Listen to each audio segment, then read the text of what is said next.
অনেকে দেখবেন সপ্তমীর দিনটাকে মহাসপ্তমীর দিন বলে। শাস্ত্র বলছে সম্পূর্ণ ভুল বলছেন আপনি। সপ্তমী, অষ্টমী, নবমী, দশমী, ষষ্ঠী থেকে শুরু করে ষষ্ঠী, সপ্তমী, অষ্টমী, নবমী, দশমী, এর মধ্যে মহা হচ্ছে দুটো, একটা মহা অষ্টমী, একটা মহানবমী। যদি মহাসপ্তমী বলছেন তাহলে আপনি ভুল বলছেন, মহাষষ্ঠী যদি বলছেন ভুল বলছেন। মহা অষ্টমী আর মহানবমী এই দুটো মহা, বাকি কিন্তু মহা নয়। মা এসেছেন, মাতৃপূজায় আপনারা সবাই নিমগ্ন হয়ে আছেন। এই যে পূজা শুরু হয়েছে, পূজা মানে কি? পূজা মানে হচ্ছে পুনঃ পুনঃ জাগরণ। মানে মা প্রতি বছর আসছেন আর আমাদের জাগিয়ে দিয়ে যাচ্ছেন, আমার চরণ স্মরণ কর, আমায় ধরে থাক, আমায় যদি ধরিস আমি যোগমায়া বরিমা, আমার কৃপা পেলে গোবিন্দের কৃপা লাভ করতে পারি। এই জন্যে আপনারা এসেছেন মা দুর্গার চরণাশ্রয় করতে। যদি আশ্রয় করতে পারেন তাহলে গোবিন্দের কৃপা পাবেন। 365 দিনের মধ্যে প্রত্যেকটা দিন আপনারা ঘুমাচ্ছেন। পূজা মানে কি? প দীর্ঘ বর্কিজ্য আকার। প মানে কি? পবিত্র। দীর্ঘ মানে কি? উপাচার। বর্কিজ্য মানে কি? জপ। আ মানে কি? আচার। পবিত্র উপাচারে জপ আচারের নাম পূজা। আজকে হরিবাসরে যে ভক্ত বা ভক্তিমতী মা পবিত্র মন নিয়ে আজকে বসতে পারবেন, পবিত্রভাবে কীর্তন শুনতে পারবেন, সারা বছর আপনার পবিত্রভাবে কাটবে।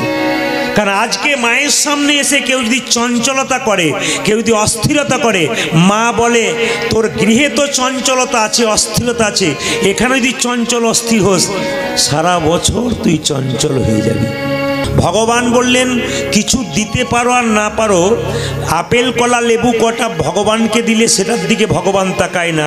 তুমি তোমার মন মানা ভাবা, তুমি তোমার মনটা ভগবানকে দিলে কিনা ওইটাই। মা দুর্গা পুজো হচ্ছে, অপরাধ নেবেন না। এ প্যান্ডেল বলছে 7 লাখ টাকা, তো ও প্যান্ডেল বলছে আমার 15 লাখ টাকা। এ বলছে আমি এইরকম দেখাবো, তো ও বলছে আমি ওইরকম দেখাবো। এটা কি প্রেম হচ্ছে না অহংকার হচ্ছে? তাহলে বলুন, যদি অহংকারের পূজা হয় তাতে লাভ হবে না প্রেমের পূজা হয় তাতে লাভ হবে? কোনো শর্ত থাকবে না, কোনো চ্যালেঞ্জ থাকবে না, বিতর্ক থাকবে না, তবে কিন্তু মন্দিরে পুজো করে লাভ আছে। এই জন্য আপনাদেরকে বলে যায় মায়েরা, যে যেখানে বসে আছেন, নারী যদি নারীর মতো হয় পুরুষ ওপরে ওঠে, নারী যদি আনারী হয় পুরুষ নিচে নেমে যায়। নারী ছিল কে? নারী ছিল পদ্মাবতী, জয়দেবকে গোবিন্দ চরণ পাইয়ে দিয়েছিল। নারী ছিল রামী রজকিনীর মেয়ে, চণ্ডীদাসকে পদকর্তা তৈরি করেছিল। নারী ছিল কে? রামকৃষ্ণের স্ত্রী সারদা মা, যিনি রামকৃষ্ণদেবকে পরমহংস তৈরি করেছিলেন। নারী হন। এই যে আমরা কীর্তন করতে বেরিয়েছি, যদি নারী আমাদের পাশে না থাকে, সাহায্য না করে, পুরুষ কোনোদিন জীবনে বড় হয় না। পৃথিবীতে অনেক ইতিহাস ঘাটুন, অনেক চরিত্র ঘাটুন, বড় বড় মহাপুরুষের জীবনী ঘাটুন, দেখবেন সেই পুরুষের পাশে তার স্ত্রী সাহায্য করছে বলে তিনি বড় হতে পেরেছেন, নইলে কোনোদিন বড় হতে পারবে না। কোনো পুরুষ যদি হরিনাম না করে, নারী যদি করে, পুরুষ টেনে টেনে তাকে পথে আনবে। কিন্তু কোনো নারী যদি একবার বেঁকে বসে, আমি হরিনাম করবো, তুমি যা করবে করো, তাহলে পুরুষের ক্ষমতা নাই সেই নারীকে ওই রাস্তায় নিয়ে যাওয়া। নারী হলো মহামায়া, নারীর মধ্যে মহামায়ার যোগ আছে। যে যেখানে বসে আছেন মন দিয়ে শুনবেন। দুর্গা পুজোতে কোন জায়গার মাটি লাগে আপনাদের জানা আছে? জোরে বলবেন। পতিতালয়ের বেশ্যালয়ের মাটি লাগে। প্রশ্ন জাগে না, পতিতালয়ের মাটি লাগে কেন? রাজদরবারের মাটি লাগে, রাজার দরজার মাটি। প্রশ্ন করেন না কেন লাগে? শুধু দেখলে হবে নাকি দুর্গাপূজা? জানতে হবে না? আসলে মা বলতে চাইছে, নিচ থেকে ওপর পর্যন্ত সবাই আমার। একটা সংসারে প্রকৃত মা, তার যদি 3টে ছেলে থাকে, একটা ইঞ্জিনিয়ার, একটা ডাক্তার, একটা চাষি, 3টেকেই মা সমান চোখে দেখে। মা যে জগৎ জননী, পতিতা মেয়েদেরকে বলতে চাইছে, বিপাকে পড়ে তোরা পতিতালয়ে গেছিস, তোরা তো এমনি এমনি যাসনি, তো তোদের মাটিও যেমন আমার দরকার, রাজদরবারের মাটিও তেমন দরকার। রাজাও আমার কাছে যেমন, প্রজাও সেরকম। মা যেন এই 4 দিন 5 দিন এসে আমাদের সবাইকে একে একাকার করে দিয়ে চলে যাচ্ছে। এই নাম তো জগৎ জননী মা। ও মায়েরা, মা দুর্গার পাশে দেখবেন গণেশের পাশে একটা সাদা লাল পেরে কাপড় দিয়ে একটা কলা গাছে বেশ সুন্দর করে কি হয় ঘেরা থাকে কাপড়টা। বলুন তো ওই ওই ওটাকে গণেশের বউ না গণেশের মাসি? জোরে বলুন, জোরে বলবেন, গণেশের বউ না গণেশের মাসি? আর কীর্তন শোনা দাদা, আপনি যদি না বলবেন তো আপনাকে আনলাম কি জন্য? ওই কলা বউ করছেন, আপনার প্রশ্ন জাগে না ওই কলা বউটাকে গণেশের পাশে রয়েছে? আপনাদের প্রশ্ন এবার আর বলবো না, পরবর্তী ক্ষেত্রে এসে বলবো, না বলে দিয়ে যাই। শুনে নিন, ওই কলা বউটাকে, ওটা গণেশের বউ নয়, ওটা গণেশের মা। ওটা নবপত্রিকা। নটা অবস্থায় মাকে পূজা করা হয়। নবপত্রিকা 9টি মূর্তিতে মাকে, যেমন আপনাদের মন্দির একটা সব মন্দিরের চাইতে আলাদা ব্যাপার দেখলাম, আমাকে সোনাদা দেখালো যে নবপত্রিকা মানে 9টা মূর্তির পুজো হচ্ছে দেখাচ্ছে, খুব ভালো লাগলো, যেটা সব জায়গায় পাওয়া যায় না। এই জন্য আপনাদেরকে বলে রাখি, মা ওই কলা বউটিকে উনি হচ্ছেন গণেশের মা। এবার লক্ষ্য করুন, কলা বউয়ের মধ্যে দেখবেন কলা গাছ, তার সঙ্গে আরও 8টা গাছের লতা পাতা জড়ানো থাকে।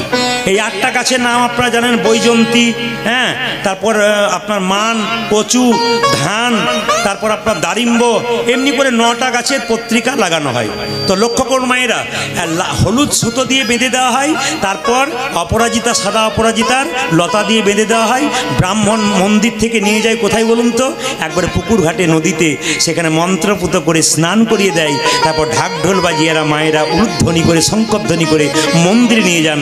প্রথাগতভাবে সেই দিন থেকে কিন্তু আমাদের মা দুর্গা পুজো শুরু হয়ে যায়, সেই সময় থেকে। তবে কিন্তু জেনে নিন, যারা বইপত্র পড়েন, দেবী ভাগবত, মার্কণ্ডেয় পুরাণ যারা পড়াশুনো করেন, তাদের জন্য বলে রাখলাম, কোনো জায়গাতে নবপত্রিকার বিধান নাই, কোনো জায়গাতে নেই। কোথায় আছে? কীর্তিবাসী রামায়ণে আছে। যদি কেউ পড়াশোনা করতে চান দেখে নেবেন, কীর্তিবাসী রামায়ণে আছে এই নবপত্রিকা পুজো। এটা প্রথম কে করেছিল? আন্দাজ করা যাচ্ছে যে সবর জাতির মানুষরা প্রথম নবপত্রিকা পুজো করত, ওইখান থেকে আমাদের নবপত্রিকা চলে এসেছে। আমরাও কিন্তু নবপত্রিকা পুজো করছি, এটা কিন্তু আপনাদের জেনে নিতে হবে। আপনারা যদি শুনছেন তবে আপনাদের আরেকটু মন দিয়ে বলে দিই, একটু মন দিয়ে শুনে নিন। মা দুর্গা তৈরি করেন যারা, তাদের খুব সাবধানতা অবলম্বন করতে হবে। এমনি মা দুর্গা তৈরি করা যায় না। মা দুর্গার 10টা হাত, কোন হাতে ত্রিশূলটা থাকে? ত্রিশূল তো বলে না, ওটাকে শুল বলা হয়। ত্রিশূল মানে যার 3টে শুল থাকে, আর শুল মানে যার একটা থাকে, বললাম যেটা। দেখুন তো আপনাদের মা দুর্গার কাছে গিয়ে কোন হাতে আছে। তৈরি যিনি করেন তাকে কিন্তু খুব সঠিক পথে যেতে হয়, এমনি তৈরি করে দিলে হবে না। শাস্ত্র বলছে মা দুর্গার এইদিকে 5টা হাত, এইদিকে 5টা হাত, ওপরের হাতটাতে ত্রিশূল থাকবে। দেখুন মাঝের হাতে দিয়েছে, দেখবেন ওপরে হাতটাতে ত্রিশূল থাকবে। শাস্ত্র পরিষ্কার করে বলেছে, মায়ের সবচাইতে ডান দিকের ওপরে হাতটাতে ত্রিশূল, ত্রিশূল নয় শুল যেটাকে বলছি, ওইটা থাকবে। কিন্তু মায়েরা ওই শুলটা অসুরের বুকে বিধা থাকবে, আর অসুরের মুখটা কেমন হবে? ভুরু কুচকে থাকবে, যন্ত্রণায় ছটফট করবে, অসুর যন্ত্রণায় ছটফট করবে, মুখ থেকে রক্ত বমি হবে। এই হলো অসুর। এইবার সবাই লক্ষ্য করুন মায়েরা, অসুর একদিকে আর মহিষ একদিকে। মহিষাসুর, মহিষ থেকে অসুরের জন্ম, তাহলে মহিষ একদিকে থাকবে, অসুর একদিকে থাকবে, তাহলে বিধান হলো না। কিন্তু বলছে মহিষের যে গর্দানটা কাটা থাকবে, ওই কাটা জায়গা থেকে অসুরটা বেরিয়ে আসবে। ওই পুজোটা সঠিক পুজো, বাকি কিন্তু ভ্যালুলেস, কোনো দাম নেই, একবারে পাক্কা, কোনো দাম নেই। মহিষের কাটা গর্দান থেকে বেরিয়ে আসবে কে? অসুর।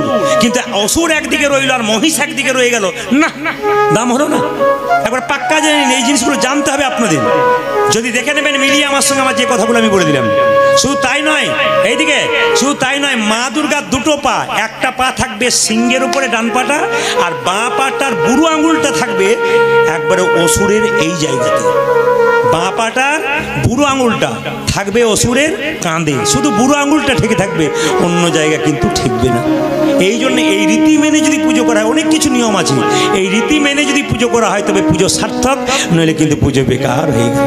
এই জন্য আমাদের অনেক কিছু জানতে হবে মা দুর্গা পুজো করাতে গেলে, তবে আমরা মা দুর্গার তত্ত্ব জানতে পারবো।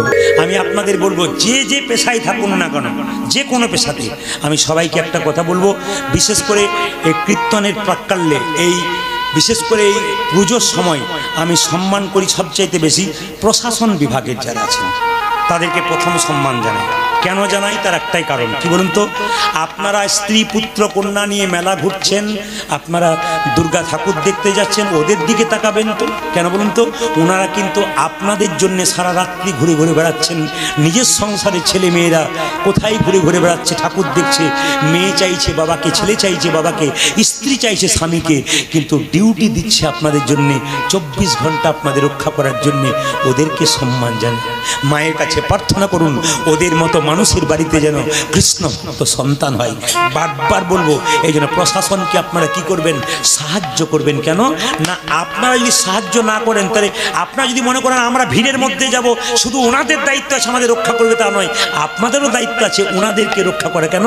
যাতে আপনাদের প্রোটেকশন দিতে পারে ভালোভাবে। মায়ের কাছে প্রার্থনা করবেন ওনাদেরও সংসার যেন মঙ্গল হয়। কলি মহারাজ মানে সত্যযুগের মানুষ ধ্যান করে ভগবানকে পেত, ত্রেতা যুগের মানুষ যাগযজ্ঞ করত তারপর পেত, দাপরের মানুষ সেবার মাধ্যমে পেল, কিন্তু কলিযুগের মানুষ কিচ্ছু দরকার নেই, তপস্যা করার মতো আমাদের মানে সময়ও নাই, আর আমাদের কি বলবো সামর্থ্য নেই।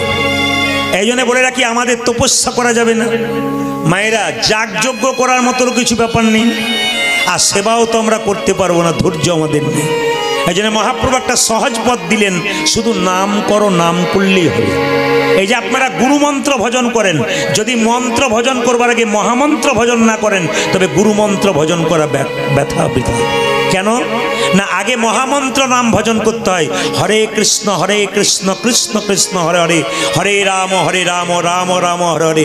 এই মন্ত্র হলো মহামন্ত্র, গুরুমন্ত্রের উপরে। এই মন্ত্র জপ হবে তবে মহামন্ত্র জপ হবে, তবে সার্থক হবে, নইলে কিন্তু হবে না। এই জন্য মাথায় রাখবেন মায়েরা, দীক্ষা দু রকমের আছে, একটা দীক্ষা, একটা শিক্ষা। এইদিকে শিক্ষা কাকে বলে আর দীক্ষা কাকে বলে? দীক্ষা মানে দেখা, কৃষ্ণের সম্বন্ধে জানলে আপনার দীক্ষা হলো, আর রাধার সম্বন্ধে জানলে আপনার শিক্ষা হলো। আপনারা তো অনেকেই দীক্ষা নিয়েছেন, কিন্তু শিক্ষা কারা কারা নিয়েছেন? এই শিক্ষা নেবার জন্য আবার শিক্ষা গুরু আছে, ওনার কাছ থেকে শিক্ষা নিলে আপনি রাধা তত্ত্ব জানতে পারবেন, আর কৃষ্ণ তত্ত্ব জানতে গেলে আপনাকে দীক্ষা নিতে হবে। দীক্ষা মানে কি মায়েরা? দেখা। দেখা, এই যে আমাদের দুটো চোখ আছে, ডান চোখ বাম চোখ, আর একটা চোখ গুরু কৃপায় পাওয়া যায়, ওটার নাম হচ্ছে জ্ঞান চক্ষু। দীক্ষা মানে দেখা। আর দীক্ষা মানে কি? দিয়ে খা। যারা দীক্ষা নিয়েছেন তাদের প্রথম কর্তব্য হচ্ছে স্নান করার পর গোবিন্দের চরণে তুলসী পত্র বাতাসা দেবেন, তারপর আপনি খাবেন, তবে আপনার জীবন সার্থক, তবে আপনার মন্ত্র নেওয়া সার্থক। কেন? যিনি আমাদের এত দিলেন তাকে না দিয়ে যদি খাওয়া হয়, গোটা জগতের সব কিছু তো তার যদি হয়, তাকে না দিয়ে যদি কেউ খায়, তার মতো বেঈমান আর কজন আছে? ওই জন্য মাথায় রাখবেন, সকালবেলায় স্নান করে যারা বড় বড় মানুষ হয়, তারা কিন্তু সকালবেলায় স্নান করে ভগবানকে দেয়, তারপর খায়। আমি একটা প্রমাণ বলে দিই। গতকাল আমি এখানে গান করছিলাম জলঙ্গি, মুর্শিদাবাদ, একেবারে বাংলাদেশের বর্ডার। তো যিনি গান করাচ্ছিলেন বহরমপুরের একজন বিখ্যাত দাঁতের ডাক্তার, তিনি হলেন জয়দেব শাহ মহাশয়। তো তিনি তার স্ত্রী বললেন, আমি আর উনি সকালবেলায় স্নান করে 1.5 থেকে 2 ঘন্টা মন্দিরে বসে ভগবানের পূজা অর্চনা করি, তারপর চেম্বারে যাই। তাহলে চিন্তা ভাবনা করুন, ডাক্তারবাবুর মতো মানুষ এত ব্যস্ততা, তবু সকালবেলায় স্নান করে ভগবানের 1.5 থেকে 2 ঘন্টা ভজন করে, তারপর চেম্বারে যায়। জিজ্ঞেস করলাম, আপনার কোনো ব্যাধি শরীরে? বলে কোনো ব্যাধি নাই, সব তো গোবিন্দের চরণে দিয়ে দিয়েছি, তার উপর ভরসা করে বসে আছে। মায়েরা, ভগবানের উপরে ভরসা করলে টেনশন হবে না, আর নিজের উপরে ভরসা করলে কিন্তু টেনশন হবে। তাই গোবিন্দের উপরে ভরসা করুন, দেখুন জীবন সার্থক হবে। আর যদি নিজের উপরে ভরসা করেন, তবে জীবন আপনার ব্যর্থ হয়ে যাবে। সার্থ জীবন লাভ করতে গেলে আপনাকে ভগবানের প্রতি বিশ্বাস রাখতে হবে। পঞ্চপাণ্ডবের নাম কি কি জানা আছে কারো? যুধিষ্ঠির, ভীম, অর্জুন, নকুল আর সহদেব। একদিন ভগবান কৃষ্ণ যেই না এসে বসেছে, অমনি সঙ্গে সঙ্গে 5 জন ভাই মিলে কৃষ্ণকে প্রশ্ন করে বলে উঠল, কি বলে? কৃষ্ণ বলে, কি? যুধিষ্ঠির মহারাজ বলে, আমার একটা প্রশ্ন আছে, কলিযুগের মানুষ কেমন হবে? ও মায়েরা, এখনকার মানুষগুলো কেমন হবে তা আগে থেকে আলোচনা হয়ে আছে। এই যে আপনারা কেমন আচরণ করছেন, আমরা কেমন আচরণ করছি, এগুলো কিন্তু যুধিষ্ঠির মহারাজ কৃষ্ণের কাছ থেকে আগে শুনে নিয়েছে। কখন বলুন তো? যখন দাপর শেষ আর কলিযুগের শুরু, সেই সন্ধিক্ষণটাতে কৃষ্ণকে জিজ্ঞেস করেছিল যুধিষ্ঠির মহারাজ যে কলিযুগের মানুষ কেমন হবে। আগে জেনে নিন কলিযুগের মানুষ কেমন হবে। সঙ্গে সঙ্গে ভীম বলে উঠলো, আমার একটা প্রশ্ন আছে। বলে কি না, কলিযুগের সাধুগুরু বৈষ্ণবরা কেমন হবে, মানে কলিযুগের সাধুগুলো কেমন হবে। ভগবান বলল ঠিক আছে। আচ্ছা অর্জুন তুমি কিছু বলছো? বলে হ্যাঁ, কলিযুগের বাবা মা গুলো কেমন হবে। আপনারা যারা বাবা মা হয়েছেন হিসাব করবেন, কলিযুগের বাবা মা কেমন হবে। সঙ্গে সঙ্গে নকুল বলল আমার একটি প্রশ্ন আছে। বলে কি প্রশ্ন না, কলিযুগের ধর্ম কেমন হবে। সঙ্গে সঙ্গে সহদেব বলল তাহলে আমি বাকি থাকি কেন, আমার একটা প্রশ্ন আছে। বলে কি, কোন কাজ করলে কলিযুগের মানুষ অধঃপতনে যাবে আর কোন কাজ করলে মানুষ অধঃপতন থেকে উন্নতির পথে যাবে। কৃষ্ণ বলল আজকে উত্তর দেবো না, কালকে সন্ধ্যাবেলায় আসবো। সকালবেলায় 5 জন 5টা রাস্তায় বেরিয়ে যাবে, যা যা দেখবে আমাকে বলবে, আমি উত্তর দিয়ে দেবো। ও মায়েরা এইদিকে তাকান। সকালবেলায় যুধিষ্ঠির মহারাজ এক পথে বেরোলেন, উনি দেখতে পেলেন একটা হাতি। বেশ এই যে মনোনিবেশ করে শুনবেন। যুধিষ্ঠির মহারাজ দেখলেন একটা হাতি। তো হাতিটার আবার কি জানেন মায়েরা, 2টো সুর। তা যুধিষ্ঠির মহারাজ বলছে এত হাতি দেখলাম, 2টো সুর তো দেখি নাই। কৃষ্ণ তো সন্ধ্যাবেলায় আসবে, জিজ্ঞেস করব হাতি দেখলাম 2টো সুর দেখলাম কেন। এইবার লক্ষ্য করুন, যুধিষ্ঠির ভীম যেদিকে গেল উনি দেখতে পেলেন নদীর মধ্যে একটা পচা গলা মৃতদেহ ভেসে আসছে, আর কতগুলো ময়না পাখি তাদের গায়ে হরে কৃষ্ণ নাম লেখা, কিন্তু ওই নর্দমাতে পচা মানুষটাকে ঠুকরে ঠুকরে খাচ্ছে, মানে মরাটাকে ঠুকরে ঠুকরে খাচ্ছে। যার গায়ে হরিনামের নামাবলী ময়না পাখিগুলো, তারা ঠুকরে ঠুকরে খাচ্ছে মরা পচা জিনিসগুলো। তো যার নামাবলী থাকবে, যার তিলক থাকবে, সে পচা খাবে কেন? সে তো ভালো খাবে। দেখবেন যারা ভক্ত মানুষ হয় তারা ভোজ বাড়িতে কম খায়। কেন? যে যেটাতে সব কিছু রান্না করা হয়, সব জায়গাতেই ব্যবহার করা হয়, ওটাতে ওরা খায় না। কেন? পবিত্র জীবনযাপন করার জন্যে পবিত্র পথ অবলম্বন করেন।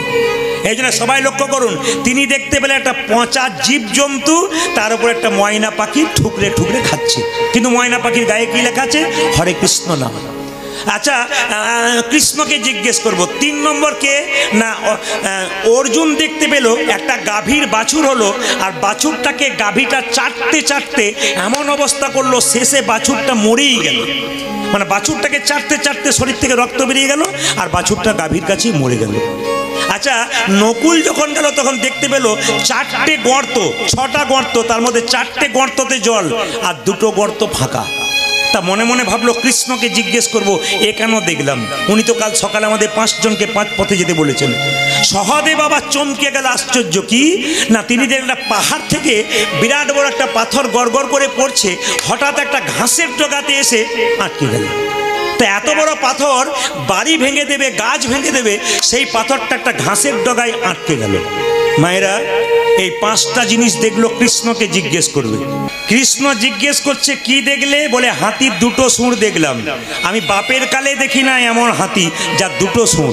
এই যে তার 2টো সুর দেখলে আসলে ওটা হাতি নয়। কৃষ্ণ বলল ওটা কলি মহারাজ। উনি শিক্ষা দিলেন। তোমার প্রশ্ন কি ছিল যুধিষ্ঠির? যে কলিযুগের মানুষ কেমন হবে? তখন সঙ্গে সঙ্গে কৃষ্ণ বলল যেমন হাতির 2টো মুখ দেখলে কলিযুগের মানুষেরও 2টো করে মুখ আছে। দেখে নিন মায়েরা, বলছে কলিযুগের মানুষের 2টো মুখ কোথায়? একটি সামনে, একটি পেছনে। আমি প্রমাণ দিয়ে দিই। যেমন ধরুন রামবাবুর সঙ্গে শ্যামবাবুর রাস্তাতে দেখা হলো। রামবাবু জিজ্ঞেস করছে কি শ্যামবাবু ভালো আছেন তো? বলে খুব ভালো আছি। আপনার মতো মানুষই হয় না, আপনি যা ভালো মানুষ। যখনই চলে গেলেন উনি, তখন রামবাবু মনে মনে ভাবছে তুমি যতক্ষণ না মরছো ততক্ষণ তোমার পেছনের জায়গাটা আমার হচ্ছে না। মানে বুঝতে পারছেন, মানে সামনে একরকম আর পেছনে একরকম, এরকম মানুষ আছে। অপরাধ নেবেন না যদি বাস্তব কথা বলি। যেমন স্বামী স্ত্রীর মধ্যে ওটাও দেখা যায়। কিরকম বলুন তো? স্ত্রীকে দেখে স্বামী বলে সবিতা তুমি আমার কবিতা। তখন সবিতা কি করে দেখুন, আয়নায় দেখে আমাকে তাহলে দেখতে খুব ভালো বলছে, আর পেছন থেকে মনে মনে ভাবছে তুমি যতক্ষণ না মরছো আর একজন লাইন দিয়ে আছে ঢুকবে বলে, তুমি মরলে আমি বাঁচি। তার মানে সামনে একটা মুখ আর পেছনে একটা। আমি শুধু বাস্তব দেওয়ার জন্য বুঝিয়ে দিলাম মহাভারতের কথাটা। ভীম বলল আমার একটা প্রশ্ন ছিল, আমি তো দেখেছিলাম। বলে কি মায়েরা কি দেখেছিল? একটা মরা জন্তু, তাতে ময়না পাখি ঠুকরে ঠুকরে খাচ্ছে, তার গায়ে হরিনাম লেখা। ভীম বলল এরকম কেন দেখলাম? যার গায়ে হরিনাম লেখা সে আবার ময়লা মরা পচা গোলা খাচ্ছে কেন? তখন কৃষ্ণ বলল কলিযুগে যত সাধু হবে বেশিরভাগ সাধুর গায়ে হরিনামের নামাবলী থাকবে, তিলক থাকবে, শিখা থাকে। আপনার দরজায় হরিবোল বলে দাঁড়াবে, খোঁজ খবর নিয়ে দেখবেন 2-4টা মার্ডার করেছে, তারপর সাধু সেজে আপনার দরজায় দাঁড়িয়ে আসে। না না, এখানে যুধিষ্ঠির ভীম প্রশ্ন করলো তাহলে কোনো সাধু এলে কলিযুগের মানুষ প্রণাম করবে না? কৃষ্ণ বলল 3 বার করবে। তা ভীম বলল 3 বার কেন করবে? উনি তো চুরি ডাকাতি করে আসছেন, মস্তানি করে আসছেন, সাধু সেজে দিয়েছেন, তাহলে ওনাকে প্রণাম কেন করবে? কৃষ্ণ বলল 3 বার প্রণাম করবে। কেন? যে সাধুটি গেরুয়া বস্ত্র পরেছে ওটা ত্যাগের প্রতীক, সাধু বাবাকে নয়, ওই ত্যাগের প্রতীক গেরুয়া বস্ত্রকে একটা প্রণাম। আর দ্বিতীয় প্রণাম কেন দেবে না? আমরা যারা সংসারী মানুষ একদিনের বেশি 2 দিন সংসারের বাইরে থাকতে পারি না, ওই সাধুটি চুরি করে হোক ডাকাতি করে হোক, ওই যে এতদিন নিজের ঘর সংসার ত্যাগ করেছে, এই ত্যাগের জন্য তাকে একটা প্রণাম দিই। আর তৃতীয় প্রণাম দেবো, ওই যে 3 নম্বর প্রণামটা কেন দেবেন শুনে রাখুন। যার দরজায় কোনদিন হরিনামের ধ্বনি হয় নাই, ওই সাধুটি চুরি করে হোক ডাকাতি করে হোক, ওই যে দরজায় নিতাই গৌর হরি বল বলছে, সাধু বাবাকে নয়, ওই হরি বল ধ্বনিটাকে প্রণাম। যুধিষ্ঠির মহারাজ মনে মনে ভাবলো যাক, আচ্ছা উত্তর দিয়েছ কৃষ্ণ। কৃষ্ণ বলল অর্জুন তোমার কি প্রশ্ন ছিল? বলে আমার প্রশ্ন ছিল কলিযুগের বাবা মা কেমন। কলিযুগের বাবা মা কেমন হবে? অর্জুন বলল দেখলাম একটা গাভী তার বাচ্চাকে জন্ম দিল, আর চেটে চেটে চেটে চেটে গাভী তার বাচ্চাটাকে নিতাই গৌর হরিবোল করে দিল, রক্ত বের করে মেরে ফেলল। কলিযুগের বাবা মা ছেলেগুলোকে মেরে দিচ্ছে। কিভাবে মারছে? বিবেক মারছে, বৈরাগ্য মারছে। কেন? এখনকার ছেলে মেয়েদের বাবা মা মানুষ করতে গিয়ে অমানুষ তৈরি করে ফেলছে।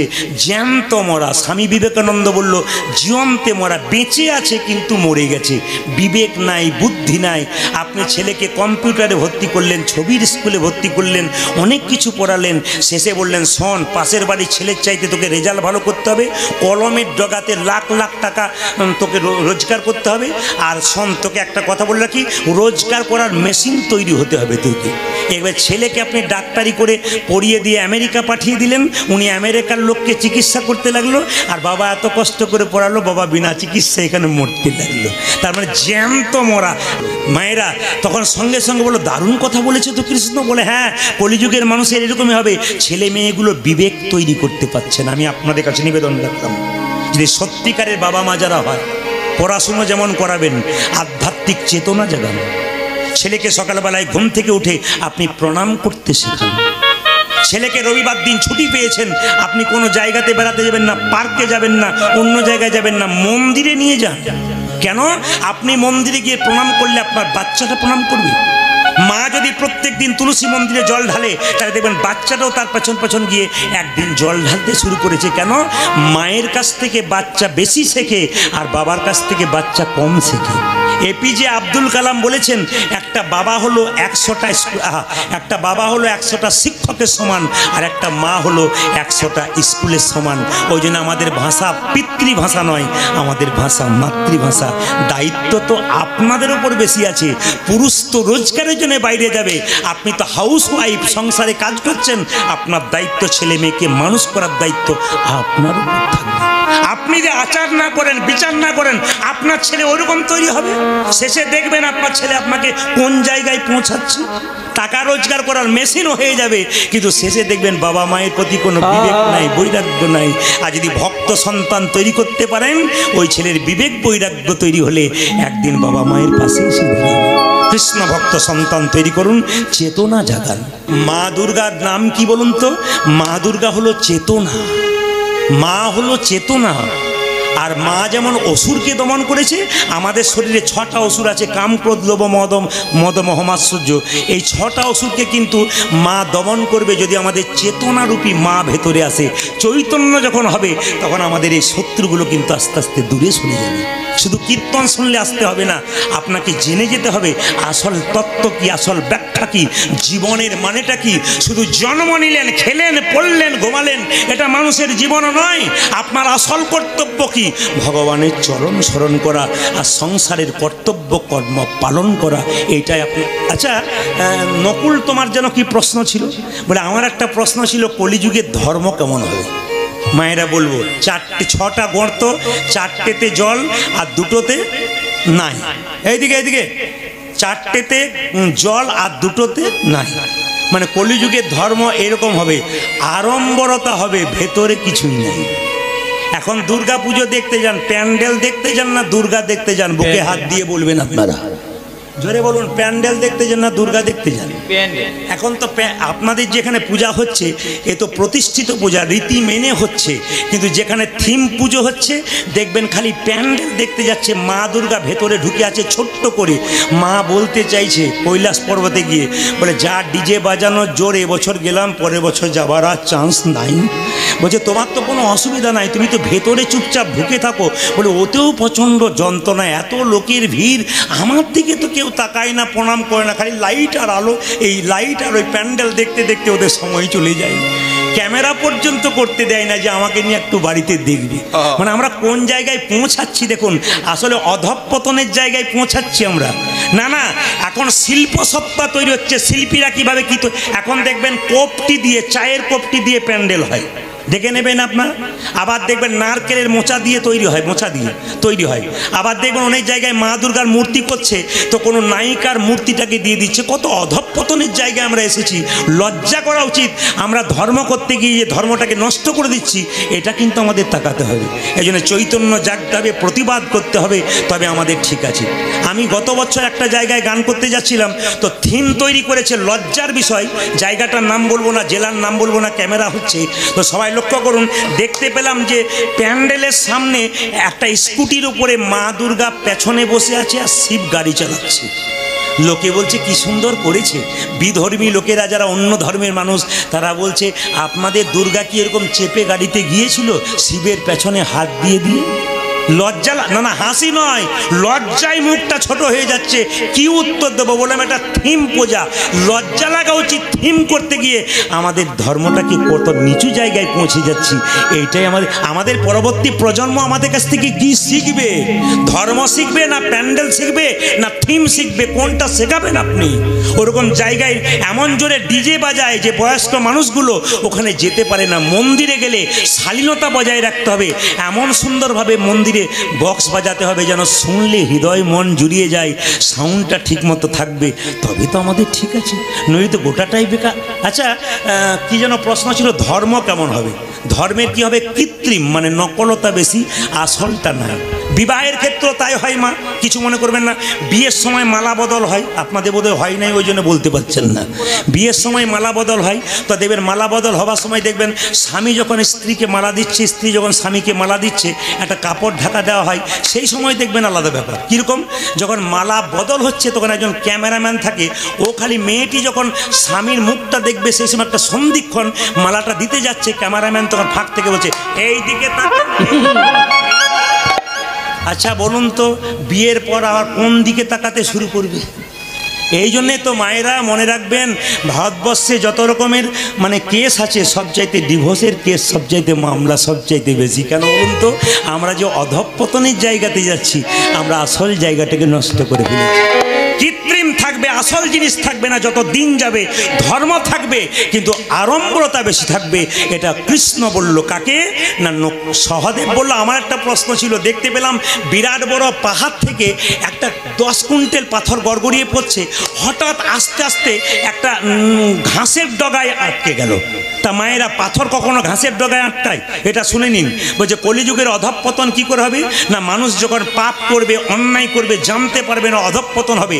এই অধঃপতনের পথ থেকে মুক্তি পেতে গেলে কোনো ব্যক্তি যদি হরিনাম নামক একটু ঘাসের আশ্রয় নিতে পারে, তবে তার পাপ রাশি থেকে অনেক দূরে। খাইতে শুইতে যথা তথা যদি একটু হরিনাম করতে পারেন তাহলে আপনার পাথরের মতো পাপ নিতাই গৌর হরি বল। ওই জন্য সময় থাকতে সমস্ত কর্তব্য কর্ম আপনি করুন, কিন্তু আধ্যাত্মিক চেতনা ভেতরে রাখুন। আপনার শরীরে রক্ত আপনার ছেলের শরীরে বইবে, আপনার মেয়ের শরীরে বইবে। শেষে দেখবেন আপনার ছেলে মেয়ে আপনার মতো বসে বসে কীর্তন শুনবে। আমাকে যখন প্রশ্ন করেছিলেন হরিনাম শুনতে সবাই ভালোবাসে না কেন, আমার উত্তরটা শুনেন। কাদের হরিনাম ভালোবাসে আর ভালো লাগে আর কাদের লাগে না? বলছে রামকৃষ্ণ দেবের বাণী। একজন মেছেনি মাছ বিক্রি করতে গিয়েছিল অনেক দূরে গ্রামে, মায়েরা মেছেনি মাছ বিক্রি করতে গেছে অনেক দূরে, সন্ধে হয়ে গেছে, ফিরতে পারছে না। হঠাৎ দেখতে পেলো কি জানেন, একটা মালির বাগান, সুন্দর ফুলের সুগন্ধ। মনে মনে ভাবলো আজকে তো বাড়ি ফিরতে পারবো না, মালির কাছে আজকে বাগানে থেকে যায়। তা বয়স্ক মানুষ মহিলা মালিকে দেখে বললো, বাবা তোমার এখানে একটু জায়গা হবে? বলে হ্যাঁ হবে। এই যে আমার বাড়ির এখানে একটা ছোট্ট চালা আছে, এখানে তুমি শুয়ে পড়ো। মায়েরা ওই মেয়েটি কি করে বললাম, মাছ বিক্রি করে। তা মাছের ঝুড়িটাকে মাথার পাশে রেখেছে, আর ঘুম ওর আসছে না। কেন বলুন তো? সুন্দর সুন্দর ফুলের গন্ধে ঘুম আসছে না। তখন মালি জিজ্ঞেস করছে, আচ্ছা বুড়িমা তোমার ঘুম আসছে না কেন? খালি তুমি এপাশ আর ওপাশ করছো, আমার তো দিব্যি ঘুম হচ্ছে, তোমার জন্য আমার ঘুম হচ্ছে না, তোমার এরকম অবস্থা কেন? আসলে বুড়িমা কোনোদিন ফুলের সুগন্ধ নেয় নাই তো,